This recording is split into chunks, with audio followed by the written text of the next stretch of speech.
नमस्कार दोस्तों, मैं अंशुल जैन आप सभी का अंशुल जैन ऑनलाइन क्लासेस में एक बार फिर से स्वागत करता हूं। आज हम सभी छत्तीसगढ़ आर्थिक सर्वेक्षण 2019-20 का वीडियो नंबर 8 देखने वाले हैं, जिसके अंतर्गत हम बहुत सारी योजनाओं के बारे में पढ़ेंगे, बैंकों के बारे में पढ़ेंगे।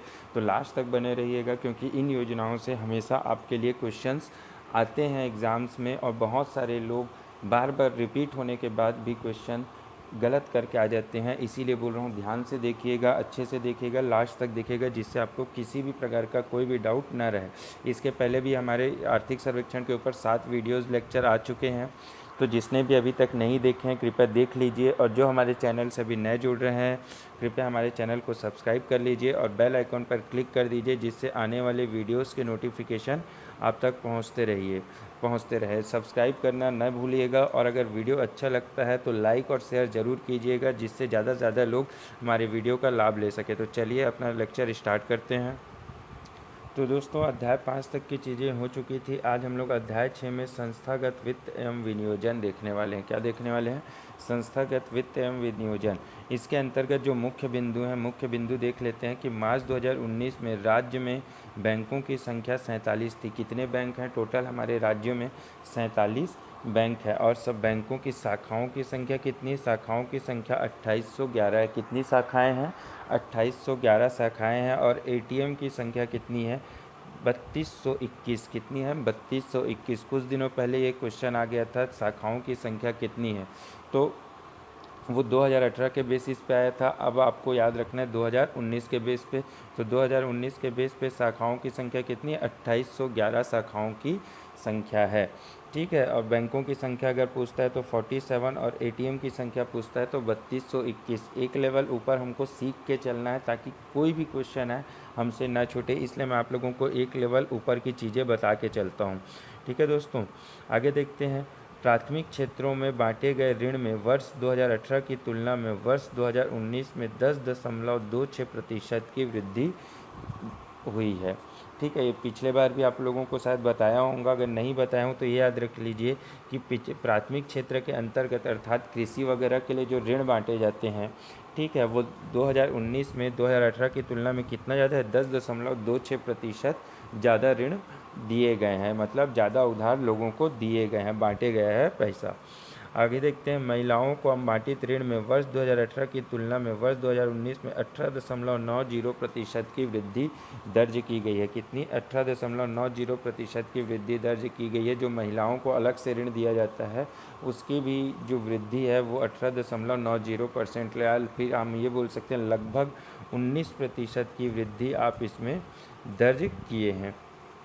आगे देखते हैं। अब अगला मेन चीज़ों पे आते हैं दोस्तों। ये तो मुख्य बिंदु था जो मैंने आप लोगों को बताया। अब देखते हैं कि जीएसडीपी क्या है? जीएसडीपी सकल राज्य घरेलू उत्पाद में बैंकिंग सेक्टर का हिस्सा एवं वृद्धि दर। हम लोग क्या करेंगे, इसमें बैंकों के बारे में पढ़ेंगे। तो बैंकिंग सेक्टर का वृद्धि दर, ठीक है, उसमें कितना है वृद्धि, कितना है बैंकिंग सेक्टर में? 2018-19 में जो था वो 5.02% था। ये किस में? प्रतिशत में। तो ये कितना था? 5.02 था 2018-19 में। जबकि हम इसी की बात 2019-20 में करते हैं तो 5.33% की वृद्धि दर्ज की गई है। कितनी वृद्धि दर्ज की गई है? 5.33% की वृद्धि दर्ज की गई है। ठीक है।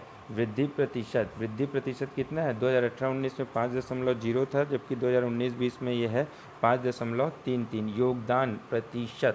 योगदान का प्रतिशत, अर्थात जो ये बैंक किस में आते हैं? बैंक आते हैं आपके सेवा क्षेत्र में, अर्थात तृतीय क्षेत्र के अंतर्गत आते हैं जो बैंक वाले चीज़ें हैं।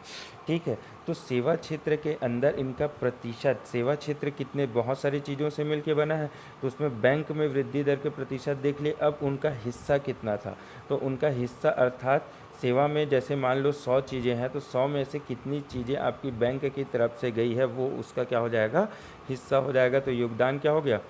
3.80% का योगदान 2018-19 में था, जबकि 2019-20 में भी ये कितना है? 3.80 ही है। दोनों में आप लोगों को याद रखना है योगदान कितना है? समान है। जबकि इसकी वृद्धि दर में क्या हो गई है? वृद्धि दर्ज की गई है। अब मेन चीज़ पे आते हैं कि बैंकिंग सेक्टर का पिछले 5 वर्षों का जो औसत है वो यहाँ पे लिखना भूल गया हूँ, मैं आप लोगों को बता देता हूँ कितना है। कितना है 5.40। यहाँ पे मैं लिखना भूल गया हूँ, ये जो औसत है वो कितना है 5.40% का औसत है बैंकिंग सेक्टर का। पिछले 5 वर्षों का जो औसत है कितना है वो है 5.40% का है, जबकि पिछले 5 वर्षों में वृद्धि दर उतार चढ़ाव भरा रहा है। कितना रहा है? उतार चढ़ाव भरा रहा है। ये क्वेश्चन हमेशा से आजकल हमेशा पिछले 2-3 साल से लगातार ऐसे क्वेश्चन आ रहे हैं उतार चढ़ाव भरे वाले। तो इसके लिए मैंने पूरा एनालिसिस के साथ पहले भी आप लोगों को बताया है और अभी भी आप लोगों को ये चीज़ें क्लियर कर रहा हूँ। तो बैंकिंग सेक्टर में क्या है 5 वर्षों का औसत 5.40% रहा है, औसत है 5 वर्षों का, जबकि पिछले 5 वर्षों में वृद्धि दर क्या रही है? उतार चढ़ाव भरी रही है। लेकिन अगर इसी में आप योगदान देखें, जो योगदान है वो भी क्या रहा है? पिछले 5 वर्षों का आप उठा के देखेंगे तो उतार चढ़ाव भरा ही रहा है। ठीक है दोस्तों, अब आगे चलते हैं, आगे योजना देखते हैं। अब इसके आगे कृषि क्षेत्र में क्रेडिट में 8.48% की वृद्धि दर्ज की। क्रेडिट अर्थात इन लोग ये भी एक क्या है लोन का प्रकार है, लोन देते हैं। तो कृषि क्षेत्र में जो लोन दिया गया है वो कितना है 8.48% की वृद्धि उसमें दर्ज की गई। कितनी वृद्धि दर्ज की गई है? 8.48% की। ठीक है दोस्तों, मैं बार बार इसलिए बोलता हूँ ताकि आप लोगों को सुन सुन के चीज़ें याद हो जाए। अगर आपको इरिटेशन होती है तो आप बता दीजिएगा, तो आगे से मैं उसको भी कम कर दूंगा। लेकिन मेरा उद्देश्य सिर्फ ये है कि जितनी बार ज़्यादा मैं बोलूँगा उतना ज़्यादा आप लोगों को समझ आएगा और क्या है वो आपके दिमाग में वो चीज़ें बैठ जाएंगी। अब देखते हैं प्रधानमंत्री जन धन योजना। ये व्यापम और पीएससी का मोस्ट फेवरेट क्वेश्चन है। जन धन योजना व्यापम में तो कम से कम ये 7 से 8 बार आ चुका है। ठीक है, पीएससी में भी 2-3 बार आया है। तो ये क्वेश्चन से रिलेटेड, इस योजना से रिलेटेड जितनी भी चीज़ें थी मैं आप लोगों को बता देता हूँ। इसकी शुरुआत जो हुई है, इसका प्रारंभ कब हुआ था? 28 अगस्त 2014 से हुआ था। कब हुआ था? 28 अगस्त 2014 को प्रधानमंत्री जन धन योजना का शुभारंभ किया गया था। अब इसमें एक चीज़ है, लाभार्थी को 1 लाख रुपए का दुर्घटना बीमा कवर रुपए डेबिट कार्ड होने पर दिया जाता है। क्या है? अब ये जो प्रधानमंत्री जन धन योजना है इसके तहत क्या किया जाता है? खाता खुलवाया जाता है लोगों का। जिसका खाता नहीं है तो उससे क्या होता है, इन लोगों को एटीएम मिलता है। और जिनका जिनका एटीएम रुपए डेबिट कार्ड होता है, क्या होता है? रुपए डेबिट कार्ड। एटीएम को क्या बोलते हैं? डेबिट कार्ड बोलते हैं। तो जिसका रुपए डेबिट कार्ड होता है तो उन्हें 1 लाख रुपए का दुर्घटना बीमा कवर दिया जाता है। क्या दिया जाता है? दुर्घटना बीमा कवर। अर्थात अगर मान लो आपका जाते हुए एक्सीडेंट होता है, आपकी मृत्यु हो जाती है या फिर और कुछ होता है तो आपको 1 लाख रुपए तक का आपका इलाज फ्री है, या फिर आप लोगों को बाद में वो पैसा सेंक्शन किया जाएगा। ठीक है, आगे देखते हैं। 29/5/2019 अर्थात 29 मई 2019 तक जन धन योजना के तहत 1.40 करोड़ खाते खोले जा चुके हैं। कितने खाते खोले जा चुके हैं? 1.40 करोड़। ये क्वेश्चन भी पहले आया था, ये 2017 में आया था। तो ये 2019 का हम लोग याद कर रहे हैं। 2019 में खाते बढ़ के कितने हो गए हैं? 1.40 करोड़ हो चुके हैं। और उसके जिसमें से 98.44 लाख लोगों के पास रुपए डेबिट कार्ड है। 1 करोड़ 40 लाख लोगों को ये सेंक्शन हुआ है, ये मतलब जिनके खाते खुले हैं उसमें से 98.44 लाख लोगों के पास क्या है? रुपए डेबिट कार्ड है। अर्थात इन सब लोगों का बीमा कवर है। अब इसके बाद क्या है? रुपए कार्ड राष्ट्रपति द्वारा।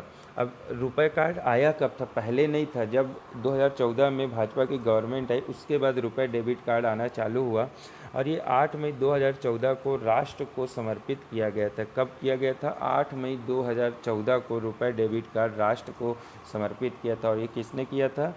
ये किया था राष्ट्रपति ने, भारत के तत्कालीन राष्ट्रपति द्वारा ये किया गया था। ठीक है, तो इससे रिलेटेड जितनी भी चीज़ें थी मैंने आप लोगों को बता दी।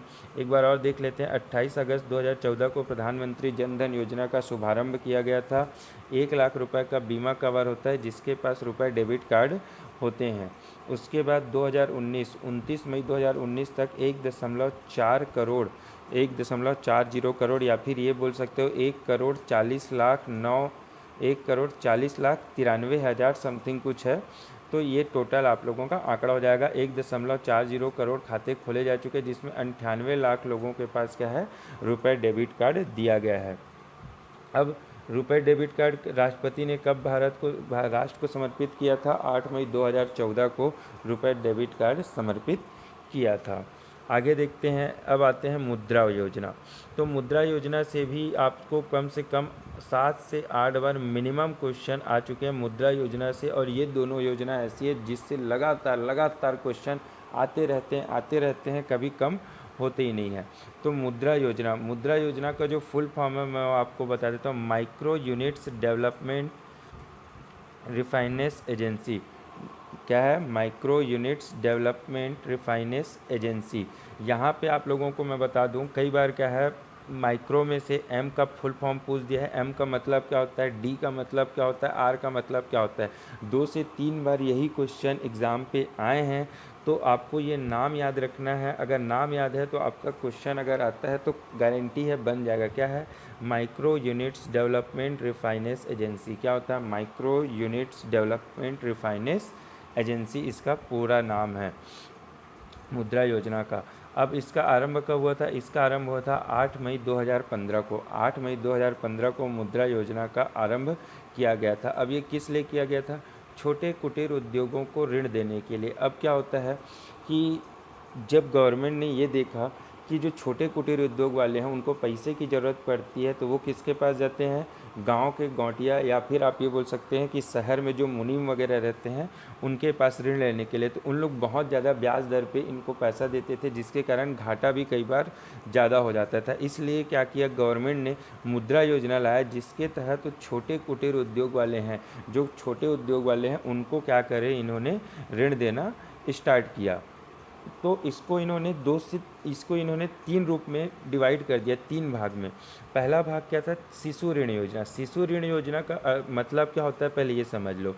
शिशु ऋण योजना का मतलब ये होता है कि जो नए उद्योग खुल रहे हैं, क्या हो रहा है, जो नया उद्योग खुल रहा है उसके लिए जो वो क्या बोलते हैं, ऋण दिया जाता है, उसे शिशु ऋण योजना। शिशु अर्थात जो तुरंत जन्म हुआ है, जिसका या जन्म होने वाला है, उसको क्या बोलते हैं? शिशु ऋण योजना।